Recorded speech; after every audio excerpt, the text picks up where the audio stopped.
ഇപ്പം സോഷ്യൽ മീഡിയയിൽ കുറച്ച് ഇഷ്യൂസും കാര്യങ്ങളൊക്കെ നടക്കുന്നുണ്ട്. എൻ്റെ എനിക്കിപ്പോൾ ഒരു 33 വയസ്സ് കഴിഞ്ഞു. ഇത്രയും നാളിൻ്റെ ഇടയ്ക്കും ഈ ബിഗ് ബോസിന് ശേഷം പരിചയപ്പെട്ട ഈ ഒരു 5 പേരുമായിട്ടല്ലാതെ എനിക്ക് വേറെ ഒരാളുമായിട്ട് വ്യക്തിപരമായിട്ട് ഒരു ഇഷ്യൂ ഇല്ല. ആരും ഇന്നേവരെയും വന്നിട്ട് എനിക്ക് പേഴ്സണലി ഇഷ്യൂ ഉണ്ടെന്നൊന്നും ആരും പറഞ്ഞിട്ടുമില്ല. പിന്നെ എനിക്ക് വ്യക്തിപരമായിട്ട് അറിയാത്ത പലരും എന്തെങ്കിലും പ്രശ്നങ്ങൾ പറയുന്നുണ്ടെങ്കിൽ അത് എൻ്റെ ഇഷ്യൂ അല്ല. മനസ്സിലായില്ലേ?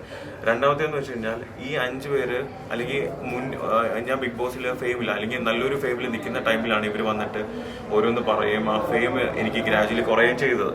ഓക്കെ, അവർ ഒരുപാട് ഇന്റർവ്യൂസും പിന്നെ ഒരുപാട് അലിഗേഷൻസ് കാര്യങ്ങളെല്ലാം പറയുന്നുണ്ടായിരുന്നു. ഇപ്പം ഞാൻ പെർഫെക്റ്റ് ആണെന്നോ അല്ലെങ്കിൽ ഞാൻ ചെയ്ത കാര്യങ്ങളെല്ലാം ശരിയാണെന്നോ ഒന്നും ഞാൻ പറയുന്നില്ല. ഞാനൊരു സാധാരണ മനുഷ്യനാണ്. ഞാൻ മഹാത്മാഗാന്ധി ആണെന്നോ പുണ്യാളനാണെന്നോ ഒന്നും ഞാൻ ഒരു സ്ഥലത്തും ഒരു ആരുടെ പറഞ്ഞിട്ടില്ല. രണ്ടാമത്തെ കാര്യം എന്ന് വെച്ചാൽ ഇവർ ചെയ്തിട്ടുള്ള പല കാര്യങ്ങളും ഇപ്പം മാറ്റി പറയുമ്പോൾ നിങ്ങൾ ചിന്തിക്കുക. അപ്പം അന്ന് എനിക്ക് ഇത്രയും ഡീഗ്രേഡിങ്ങും ഹറാസ്മെന്റും ട്രോൾസും കാര്യങ്ങളെല്ലാം വരാൻ അവർ പറഞ്ഞ പല ഇന്റർവ്യൂവിലുള്ള കാര്യങ്ങളാണ്. അവർ തന്നെ ഇപ്പോൾ വന്ന് എൻ്റെ പ്രൊഫൈലിൽ കണ്ടു കഴിഞ്ഞാൽ അറിയാൻ പറ്റും. മെയിനായിട്ടുള്ള 2 പേര് വന്നിട്ട് ലൈക്ക് അവർ പറഞ്ഞ കാര്യങ്ങളെല്ലാം മാറ്റി പറയുന്നുണ്ട്. രണ്ടാമത്തെ കാര്യം എന്ന് വെച്ച് കഴിഞ്ഞാൽ അന്ന് ഇന്റർവ്യൂ ചെയ്ത മെയിനായിട്ട് ഡീഗ്രേഡിങ് ചെയ്തിരുന്ന വ്യക്തി പോലും ഇപ്പോൾ വന്നിട്ട് എൻ്റെ അടുത്ത് വന്ന് കൺഫ്യസ് ചെയ്ത് മാപ്പ് പറയുന്ന ഒരു സിറ്റുവേഷൻ വന്നിട്ടുണ്ട്. അപ്പം ഞാൻ എന്തിനാണ് ഇത്രയും ഡീഗ്രേഡിങ് അല്ലെങ്കിൽ ഹറാസ്മെന്റ് അല്ലെങ്കിൽ ഇത്രയും ട്രോൾസ് ഏറ്റുവാങ്ങിയെന്നുള്ളത് എനിക്ക് അറിയത്തില്ല. ഇപ്പം ഞാൻ തെറ്റ് ചെയ്തിട്ടില്ലെന്ന് പറയുന്നില്ല. എന്നും പറഞ്ഞ അവർ പുണ്യാളന്മാരും അല്ല. മനസ്സിലായില്ലേ? ആരും പെർഫെക്റ്റും അല്ല.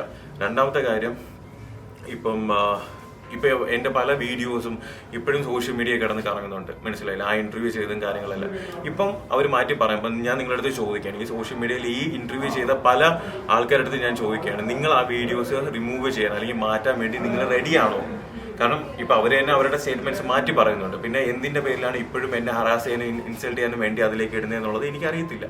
രണ്ടാമത്തെ കാര്യം, അവരുമായിട്ട് എനിക്കിനി ഒരു കൈൻഡ് ഓഫ് ഫ്രണ്ട്ഷിപ്പോ ഒരു കൈൻഡ് ഓഫ് കോൺടാക്റ്റോ വെക്കണമെന്ന് താല്പര്യപ്പെടുന്നില്ല. അവർക്ക് അവരുടെ വഴി, എനിക്ക് എൻ്റെ വഴി. ഓക്കെ, ചെയ്ത കാര്യങ്ങളെല്ലാം എൻ്റെ മനസ്സിലുണ്ട്, ഒന്നും മറക്കത്തില്ല. പക്ഷെ അവർക്ക് അവരുടെ വഴിയായിട്ട് അവർ പോട്ടെ, എൻ്റെ വഴിയിലേക്ക് അവർ വരെയും വേണ്ട, അത്രേ ഉള്ളൂ. പിന്നെ ലീഗലി ഞാൻ പല കാര്യങ്ങളും മൂവ് ചെയ്തിട്ടുണ്ട്. സോ പല കാര്യങ്ങളും എനിക്ക് പറയുന്നതിൽ റെസ്ട്രിക്ഷൻസ് ഉണ്ട്. ഓക്കെ, ലീഗലി മൂവ് ചെയ്യുന്നതുകൊണ്ട് ഞാൻ കേസ് ഫയൽ ചെയ്തുകൊണ്ട് എനിക്ക് ചില കാര്യങ്ങൾ പറയുന്നതിൽ റെസ്ട്രിക്ഷൻസ് ഉണ്ട്. അത് ഒഴികെയുള്ള കാര്യങ്ങളെല്ലാം ഞാൻ സംസാരിക്കുന്നതാണ്. പിന്നെ വേറൊരു കാര്യം, ഞാൻ ഈ ഡീഗ്രേഡിങ് ഫേസ് ചെയ്യുന്ന 1.5 വർഷം ഞാൻ ഡീഗ്രേഡിങ് ഫേസ് ചെയ്യുന്ന സമയത്ത് പലരും നെഗറ്റീവ് കമന്റ്സും ചീത്തവിളിയും കാര്യങ്ങളൊക്കെ സോഷ്യൽ മീഡിയയിൽ വന്ന് കമന്റ്സ് ആയിട്ട് പറഞ്ഞ് ഞാൻ കണ്ടിട്ടുണ്ട്. ഹെൽത്തി ക്രിറ്റിസിസം എനിക്ക് ഇഷ്ടമാണ്. എന്നെ പറഞ്ഞോ ഞാൻ തെറ്റ് ചെയ്തിട്ടുണ്ടെങ്കിൽ ഞാൻ ചൂണ്ടിക്കാണിച്ചു. അത് ഹെൽത്തി ആയിട്ടുള്ള രീതിയിൽ പറഞ്ഞാൽ എനിക്ക് ഒരു പ്രോബ്ലം ഇല്ല. പക്ഷെ അതൊന്നും നോക്കാതെ വെറുതെ വന്നിട്ട് ചീത്ത വിളിക്കുന്ന അല്ലെങ്കിൽ ഫേക്ക് അക്കൗണ്ട്സ് എന്ന് വന്നിട്ട് നെഗറ്റീവ് കമന്റ് ഇടുന്നവരുടെ അടുത്ത് എനിക്ക് പറയേണ്ട ഒരു കാര്യം, ഗ്രോ അപ്പ്. നിങ്ങളുടെ ലൈഫിൽ നിങ്ങൾ എന്തെങ്കിലും കാര്യങ്ങളൊക്കെ അച്ചീവ് ചെയ്ത് ലൈഫിൽ എവിടെയെങ്കിലുമൊക്കെ മുന്നേറാൻ വേണ്ടി ശ്രമിക്കുക. അതല്ലാതെ ഇതേപോലെ വന്നിട്ട് നെഗറ്റീവ് കമന്റ് ഇട്ടിട്ട് വെറുതെ ആവശ്യമില്ലാതെ നിങ്ങളുടെ തന്നെ ലൈഫ് വേസ്റ്റ് ആക്കാതെ. ഓക്കെ, രണ്ടാമത്തെ കാര്യം എന്താ പറയാ, ഓക്കെ, ഇപ്പം ഈ പറഞ്ഞ കോൺട്രവേഴ്സീസിൽ ഒന്നിലും ഞാൻ ഡയറക്റ്റായിട്ട് ഇൻവോൾവ് ചെയ്യുന്നില്ല. ആരടുത്തും ഒരു കാര്യത്തിന് ഞാൻ വിളിക്കുന്നുമില്ല, കോൺടാക്റ്റും ചെയ്യുന്നില്ല.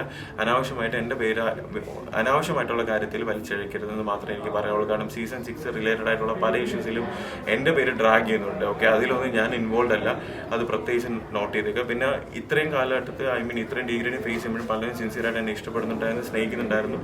ഞാൻ നിങ്ങളുടെ അടുത്ത് എല്ലായിടത്തും എപ്പോഴും കടപ്പെട്ടിരിക്കും. കാരണം ഇപ്പോഴും എന്നെ സപ്പോർട്ട് ചെയ്യുന്ന സിൻസിയറായിട്ട് കൺസേൺ ആയിട്ടുള്ള ഒരുപാട് ആൾക്കാരുണ്ട്. എനിക്ക് എഗൻസ്റ്റ് ആയിട്ട് പറഞ്ഞിട്ടുള്ള പല കാര്യങ്ങളും എന്താണ് സത്യം പോലും അറിയാതെ 1 വർഷം മുന്നേ പറഞ്ഞൊരു വ്യക്തിയാണ് സായി കൃഷ്ണ എന്ന് പറഞ്ഞ സീക്രട്ട് ഏജന്റ്. ഇപ്പൊ പുള്ളിക്കാരൻ വന്നിട്ട് പല കാര്യങ്ങളും മാറ്റി പറയുന്നുണ്ട്. മനസ്സിലായില്ലേ? അപ്പൊ ഞാൻ ഇത്രയും നാള് ഫേസ് ചെയ്തിരുന്ന ഡീഗ്രേഡിങ് എന്തിനായിരുന്നു? അവർ തന്നെ വന്ന് മാറ്റി പറയുന്നു.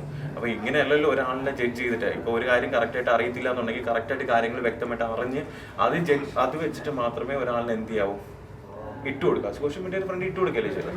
പുള്ളിക്കാരൻ തന്നെ വന്നിട്ട് ഇപ്പൊ സ്റ്റേറ്റ്മെന്റ് മാറ്റത്തില്ലേ? അപ്പൊ പിന്നെ ഞാൻ എന്തിനാണ് അത്രയും എനിക്ക് എങ്ങനെ സ്റ്റാർട്ട്? ഇപ്പം ഷർദിലിന്റെ വീഡിയോ പോലും വന്നിട്ട് പറയുന്നത് ഫോഴ്സ്ഫുള്ളി ഇത്രയും മാസങ്ങൾക്ക് ശേഷം ചെയ്യിപ്പിച്ചതാണെന്ന് പറഞ്ഞു. ഒന്ന് വന്നിട്ട് ആദ്യമായിട്ട് എനിക്ക് ആ ഒരു വീഡിയോയിൽ ഡീഗ്രേഡിങ് കിട്ടാനുള്ള കാരണം സീക്രട്ട് ഏജന്റ് ആയിരുന്നു. മനസ്സിലായി?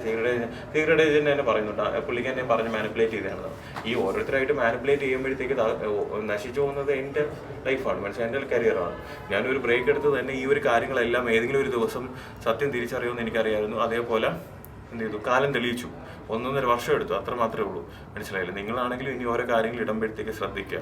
കാരണം നിങ്ങൾക്കും ഓരോരുത്തർ എന്താ പറയുക, ഇപ്പം നിങ്ങളെ ഒരു ബ്രദർ ആണെങ്കിൽ എനിക്കാണ് ഇത് അഫക്റ്റ് ചെയ്യുന്നതുകൊണ്ടെങ്കിൽ നിങ്ങൾക്ക് വേദനിക്കും. മനസ്സിലായില്ലേ? അത്രേ ഉള്ളൂ. അപ്പോൾ എല്ലാം നോക്കി കണ്ട് മാത്രമേ ചെയ്യുക.